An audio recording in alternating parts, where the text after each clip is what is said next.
Charm is deceptive and beauty is fleeting, but a woman who fears the Lord is to be praised. Proverbs chapter 31, verse 30, NIV. Blessed everyone and welcome to our live stream. Again, this is your brother in Christ, Jose Renoboy Perez Cariaga.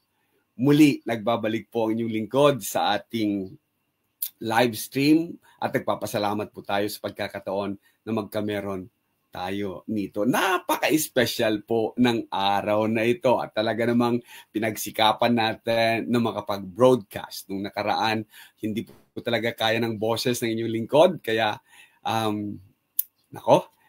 sign of the ages talaga yata yun, ano? So, nagpapasalamat tayo ngayon at meron tayong boses. And we can thank God enough, not only for the voice, but for the life that we have. Ayon kay Abraham Lincoln, gusto ko lamang pong umpisan ito sa kanya. All that I am or ever hope to be, I owe to my angel mother.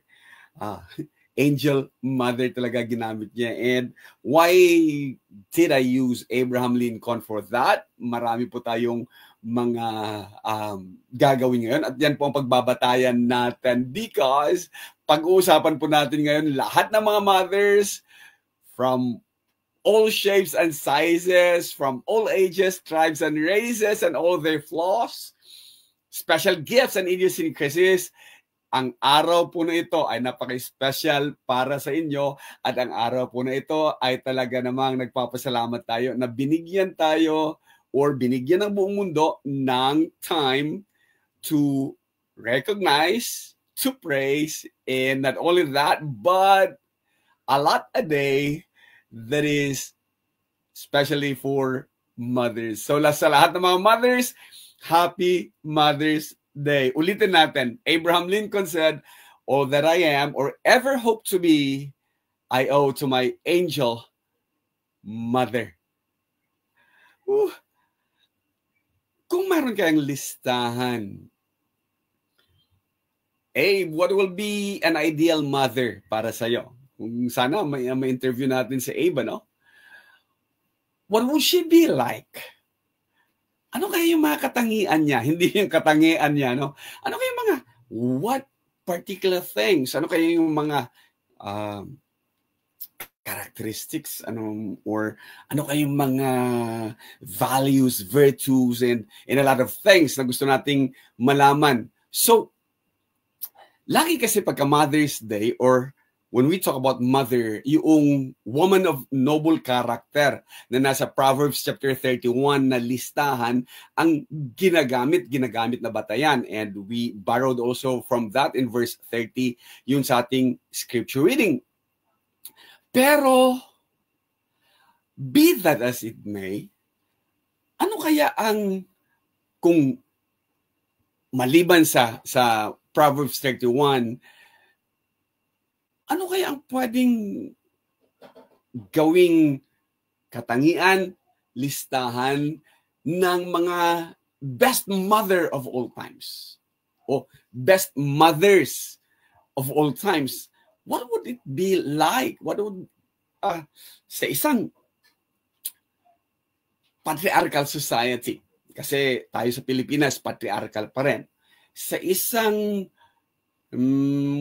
nagbabagong society, sa isang even lost society, hindi lang sa men-dominated society, but even in lost society, sa mga walk, hindi na nila alam kung a he or a she, a they, hindi na nila malaman. So, ano kaya yung may lalagyan nating best mother of all times? And then maglalagay tayo ng, okay, let's just limit it to top 10 lists. Sa ganang akin, sabi nga ng mga Bisaya, sa walay pabor-pabor. Ang akong numero 1 mo ang akong nanay, kaduha, akong iyaan, ug ang ikatulo will be my wife. So sa top 10 lists na wala namang prejudices o wala namang walang bias will be my mom, my aunt, si Auntie Be, my wife, cousins will follow, and people we know will follow. natural. Alaga namang ihuhuli natin. Sabi nga natin noong when we were growing up, ang laging nasasabi natin mga words on is, I love my own. Yan. Kaya, best mothers of all times. Top 10 lists. Sige, balik na rin natin. Sa greatest women of all times, sino-sino kaya ang mga nasa listahan mo? With this, magiging bias ako talaga, no? Hindi na yung, oh, no, not my mom, not my aunt, not my wife, or even not my daughter, for that. Pero, ang aking greatest talaga of all times will be Queen Vashti. Pero hindi ko siya nailagay doon sa greatest mothers of all times. Sa kadahilanang hindi ko alam, when I look even past biblical writings, hindi ko mahanap si Vashti. Totoo niyan eh. Ang pagkakaalam natin, pinalitan siya ni Ruth. Ang hindi alam ng mga biblical students din, si Ruth, after 2 taon, 3 taon lang yata, natanggal din sa pagiging queen. Pero hindi yan ang pag-uusapan natin ngayon. Greatest mothers of all time. Sino-sino ba to? Saga ng akin, para walang debate, will be every mom. Lahat ng nanay dapat kasama sa listahan na yan. They all deserve a spot for the greatest mothers of all times. Depende nga lang sino ang magpo-post. Depende nga lang kung sino ang maglalagay. Kung ako, natural, nanay ko. Kung ako, natural, yung first 3 list ko ang ilalagay ko doon. Okay.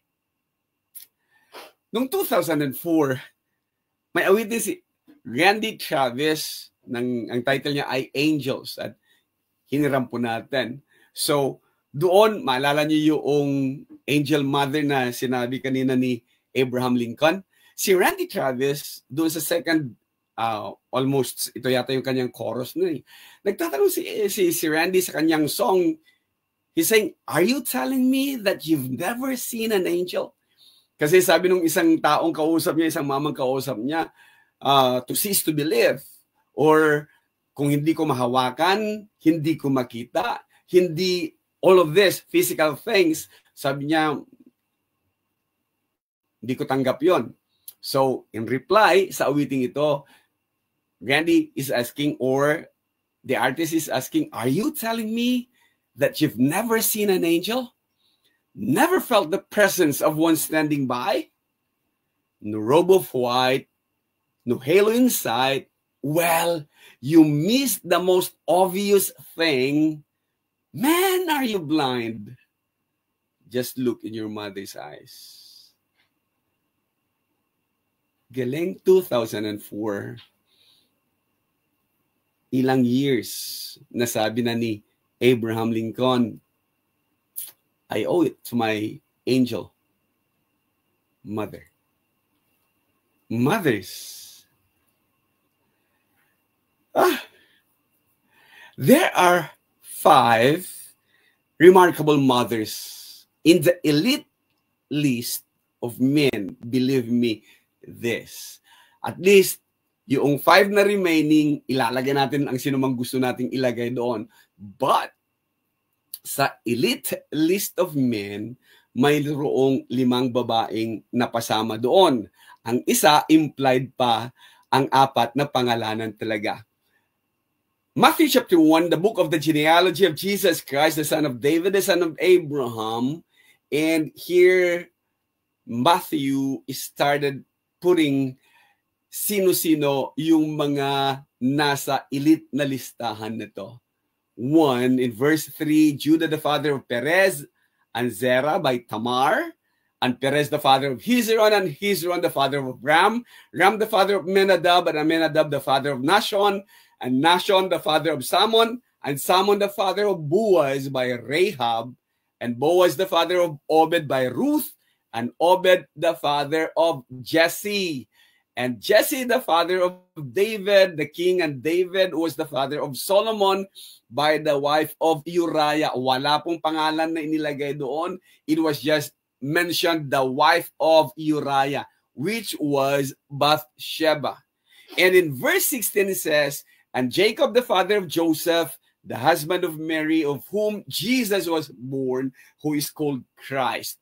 1, 2, 3, 4, 5 women, 5 mothers, 5 remarkable mothers in the elite list of men: Tamar, Rahab, Ruth, Bathsheba, Uriah's wife. Hindi siya pinangalanan, implied. It is Bathsheba. And then Mary, the mother of Jesus, James, Judas, and other women. Mark chapter 6. So, magtatanong tayo ngayon, what made them, these 5 women, part of the elite list of men? Ano ba ang naging katangian nila? Sila ba ay flawless ang kanilang mga beauty? O flawless ba ang kanilang pag-uugali? O sila ba ay talagang banal, pious, or righteous? Talagang napaka-matuwid man ng mga kababaihang ito, ng mga nanay na ito? Or dahil ba sila ay kabilang sa tinatawag na God's chosen people, Israel? If that will be, or that is what you're thinking, then maling-mali ka, kapatid. Sapagkat far from being flawless, far from being righteous or pious, far from being God's chosen ones, these women, sa kanilang sariling kaparaanan ay hindi po ganon. Let's take the first one, Tamar. Dahil unang-unang nabanggit si Tamar. Sino nga ba itong si Tamar? Si Tamar ay ang byuda ng panganay na anak ni Judah na ang pangalan ay Si because of his wickedness, God killed him. And dahil wala silang anak, si Tamar ngayon ay inutusan ni Judah, itong kanyang anak, yung pangalawa, si Onan, na bigyan ng anak si Tamar. Subalit, may ginawa si Onan, and Onan was put to death. And after that, dahil wala pa ring anak, may batang anak pa si Judah at that time, iprinamis niya si Shelah. Subalit lumipas ang panahon, hindi talaga naibigay si Shelah para maging asawa ni Tamar. And what happened was that namatay ang asawa ni Judah at sa kanyang pangungulila, nako, itong nangyari. Si Judah gumimik. And si Tamar ang nagpanggap na prostitute. She sold herself as a prostitute to her father-in-law Judah to bring forth itong kambal na si Perez at saka si Sarah. Ang nakakatuwa nga lang is this. These are written in Genesis chapter 38 verse 24. About 3 months later, Judah was told, may nangyari kay Judah at saka kay Tamar. Sabi sa kanya, walang pera si Judah at that time, so ang kanyang binigay, sa halip na magbigay siya ng goat, binigay niya lang muna yung kanyang signet ring at saka yung kanyang staff bilang deposito or bilang anong tawag natin doon. So, sabi sa kanya, nakarating kay Judah, ang iyong manugang, daughter-in-law, has been immoral. Moreover, she is pregnant by immorality. At dahil sa narinig na nakasuot ka pa ng mourning, and then sasabihin mo ngayon that buntis itong si Tamar, so sabi ni Judah, bring her out and let her be burned. Consider that, ano? Case of immorality, handang sunugin si Tamar. Yet, itong si Tamar, kanyang ginawa, and the Bible says, she was being brought out, habang binibitbit siya sa labas para sunugin, nagpadala muna siya ng word sa kanyang biyanan. And he said, by the man to whom these belong, itong dalawang to, yung kanyang signet, at saka yung signet, yung kanyang staff, sabi niyang, ito ang ama ng aking dinadala. Please identify whose these are, and the cord and the staff, the signet or the signet. And laking gulat talaga ni Judah. Kanya yun eh. So if you want to read kabuuan nito, basahin nyo ang 38 ng Genesis. Napakagandang basahin nito. So, falsely accused si Tamar, and then naghintay siya, hindi na fulfill yung promises para sa kanya. Nagsasuffer siya in silence. And this time, papatayin siya dahil sinasabing immoral, yet ipinakita niya tong bagay na to. And in verse 26, it says, then Judah identified them and said, oh, she is more righteous than I, since I did not give her to my son, Shelah. And he did not know her again, meaning wala na silang relations after that, after giving birth to Perez and Shelah. That's Tamar. The second one will be Rahab. Sino ba namang hindi makakaalala kay Rahab dun sa 12 spies ng Joshua chapter 2? Ano? Rahab and the scarlet cord. Dahil bilang paalala or pagtupad ng promise na ginawa ni Joshua at saka ni Caleb nung itinago ni Rahab ang mga spies doon sa kanyang bahay, doon sa bahay ng mga prostitute, bahay na pula, kaya scarlet cord din ang inilabas. Bagamat marami nang gumagawa ng paliwanag para lang mahugasan o para lang mapagmukha talaga na maganda yung race na panggagalingan ng Panginoong Jesus. Hindi may pagkakaila. Nakasulat talaga ito. She was a gentle prostitute for whom God took extraordinary measures to save from both judgment and her lifestyle of prostitution. Yan ay matatagpuan natin sa Joshua chapter 2 and even nung bumagsak ng Jericho, Joshua chapter 6 verse 22 and 23. Ang nagligtas sa kanya habang nasa wall ay ibinaba niya yung scarlet cord, and Joshua made it na hanapin niyo ito kasama ang kanyang sangbahayan. They were saved from that. So, nakadalawa na tayo. One was nagpanggap na prostitute. One is a prostitute. Nagpanggap yung isa. Ito is actual. Maraming magagalit sa akin pagkasabihin kong actual talaga or practicing prostitute. The other one is nagpanggap na prostitute, and pangalawa is a practicing prostitute. 3, si Ruth. Well, sino bang hindi makakaalala kay Ruth? Sa mga nagbabasa ng Ruth, and alam natin ang kwento. So, si Ruth ay manugang ni Naomi. And sa mga ikinakasal talaga, no? Alam natin na si Ruth ay Moabite, and yung till death do us part na nakasabihan, hindi ginamit yan ng lalaki sa babae or ng groom sa kanyang bride. Kundi yan, kino-quote yan or ginagamit yan tuwing may pinag-iisang dibdib. Pero ang original niyan talaga ay galing sa isang Moabite. Galing kay Ruth na pinapalayas ng kanyang biyanan at sinasabing wala na akong may bibigay sa inyo magiging anak. And so, iwanan niyo na lang ako. Yet this Moabite said kay Naomi, do not urge me to leave you or to return from following you. For where you will go, I will go. Where you lodge, I will lodge. Ito maganda. Your people shall be my people. Your God, my God. Where you die, I will die, and there will I be buried. May the Lord do so to me, and more also, if anything but death parts or separate you from me.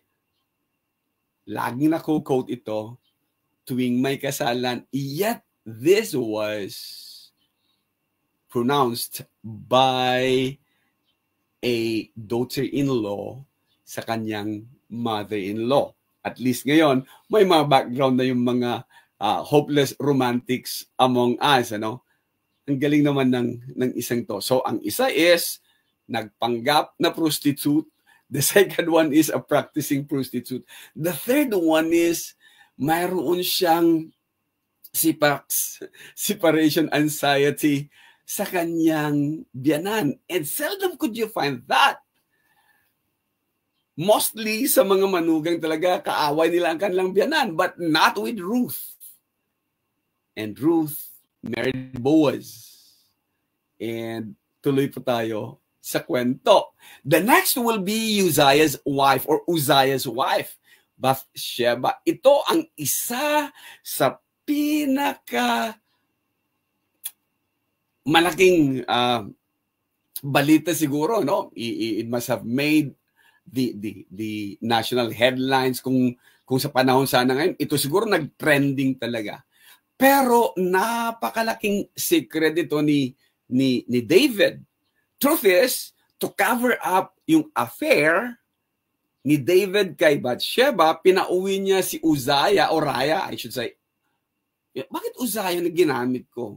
That should be Uriah. Sorry for that. It's not Uzziah's wife. It should be Uriah. Uriah's wife. Okay? Pinauwi niya si Uriah, one of his generals. And then, ang sabi niya, sleep with your wife. Pinagbakasyon niya muna. Subalit si Uriah, hindi talaga natulog, hindi umuwi. Natulog pa doon sa may hagdanan ng kanyang bahay. So, hindi mapagtakpan ni David yung kanyang kasalanan. Kasalanan niya kay Bathsheba.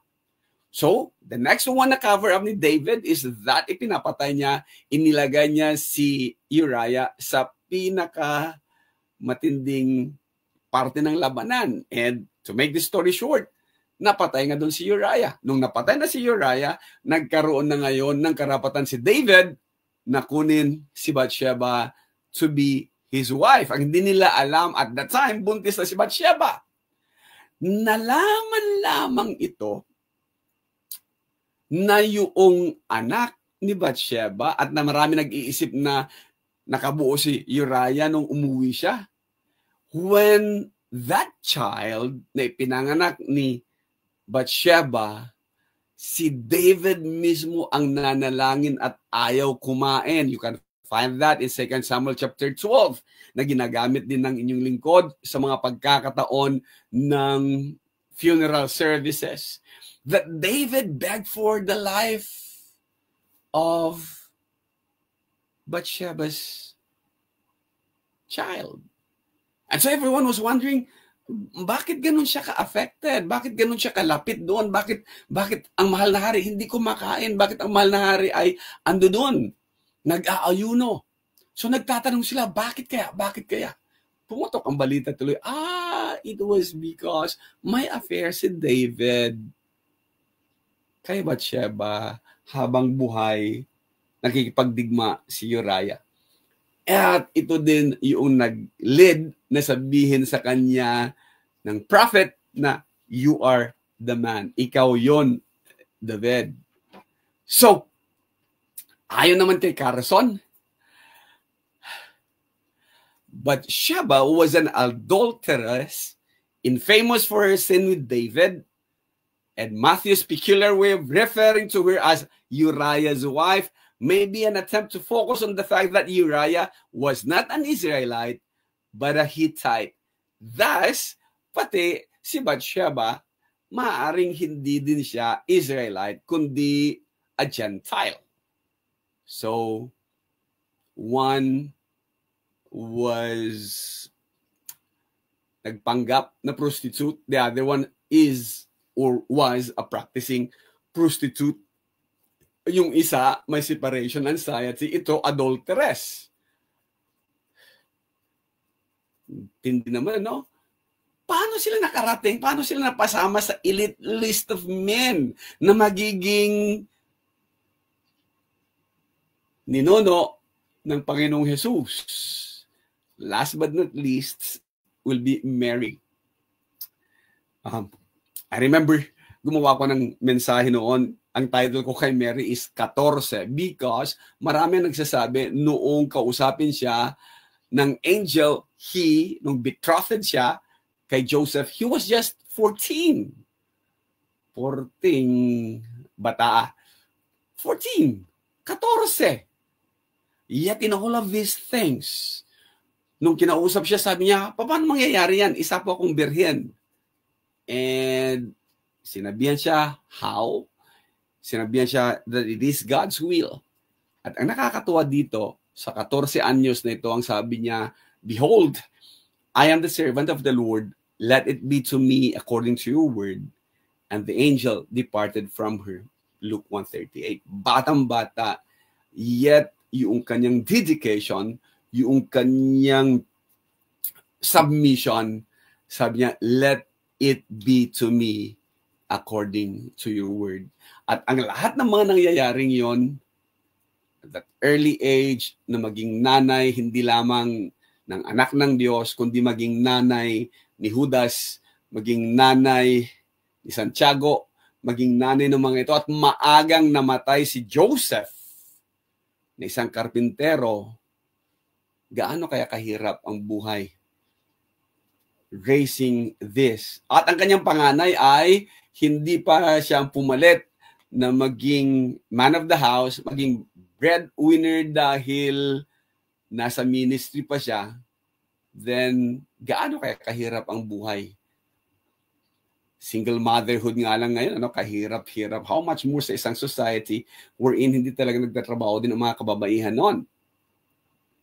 But this remarkable mothers, hindi lang women gagamitin ko, made it in the elite list of men na kasama sa mga ninuno ng Panginoong Jesus.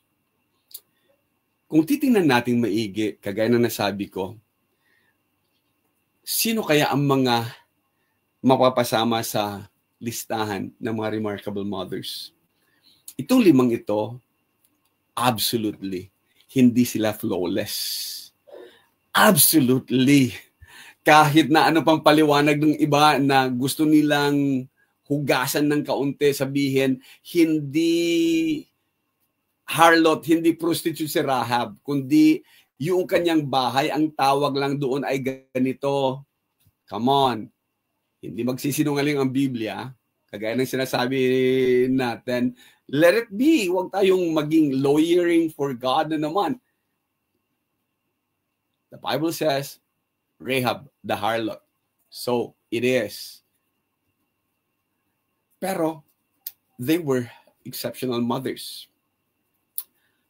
Kung titingnan nyo maigi, they were exceptional mothers. Kaya sila naging part ng genealogy list ni Jesus. Mentioned. Except lang kay Bathsheba.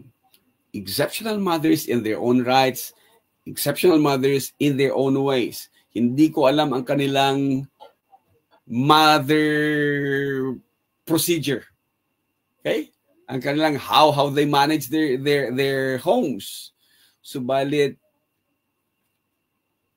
these are mothers worthy na mapabilang sa elite list of men. Like most moms sa panahon natin, hindi naman flawless. Truth is, kaaway nga ng mga anak na ng mga teenagers, Kaya, sa ganang akin, if we will be making our own version of greatest mother lists, sana naman, hindi mawala dyan ang nanay mo, hindi mawala dyan ang anak mo, kung sa mga anak, may mga anak ka ng mothers na, or hindi dapat mawala dyan yung asawa mo, because yan dapat ang greatest mother list natin, yung mga sariling atin na nakikita natin, ang kanilang idiosyncrasies, nakikita natin ang kanilang mga flaws, nakikita natin ang kanilang mga kakulangan. Yet, ang hindi natin maiaalis, nanay sila at gumanap ng mga nanay. So sa lahat ng mga nanay, Happy Mother's Day. Pagpalain po sana kayo ng Panginoong Jesus, ng Panginoong Diyos. Again, ito po ang inyong kapatid, Jose Roniboy Perez Cariaga. Maraming salamat po sa pagsama.